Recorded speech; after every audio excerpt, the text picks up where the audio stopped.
according to the new poll from the Hill and Decision Desk HQ, VP Harris is narrowly leading Pennsylvania by just over 1 percentage point. What are the biggest issues each side needs to hit the hardest to win over voters in Pennsylvania?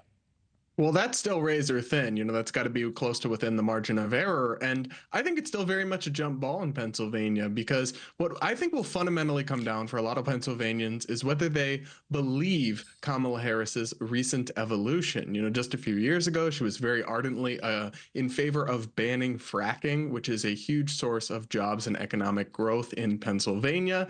Now she says, without much explanation of why she changed her position, she now says, I won't ban fracking. She just repeats that over and over again.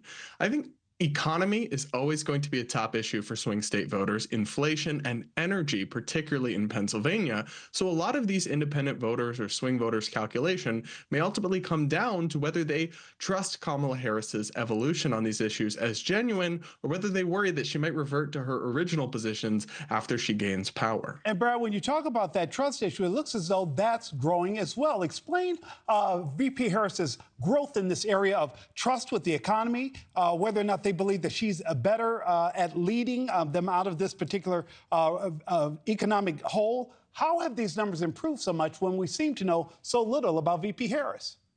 Well, that might be why they've improved so much, because she's employed strategic ambiguity in many ways. I mean, she went weeks without an actual policy plan on her website, and she's attempting right now to be all things to all people. So depending on what room she's in or who she's speaking to, she's sometimes a California progressive who will stand up for liberal values, and she's sometimes a pragmatic, moderate former prosecutor who's tough on crime and believes in capitalism and wants to meet somewhere in the middle.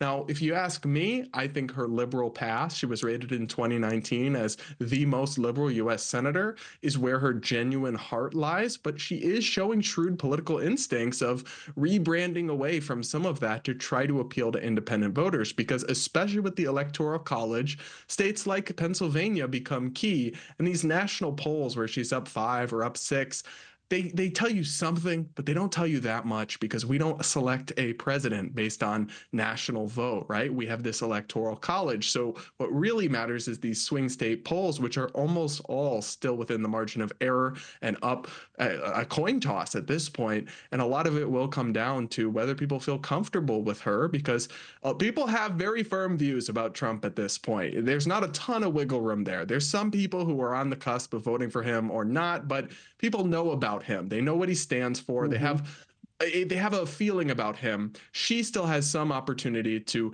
define herself in the public image, and she's currently trying to do that through, like I said, a lot of strategic ambiguity. Brad, you mentioned a whole list of things, but you forgot the fact that she's a gun owner and will blow you away if you break into her home. We forgot that little nugget as well there. Brad, I do want to ask you, though, before I let you go, does VP Harris need Pennsylvania, or does she have another path to 270?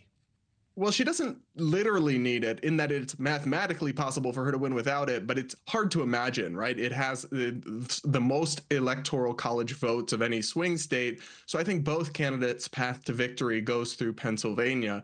And you can tell that by how much resources and time and money they're dedicating to the state. So I think for her, it is as close to a must win as you can have. Brad Polumbo with the strategic ambiguity. That is my catchphrase of the day. Brad, thank you so much for joining us.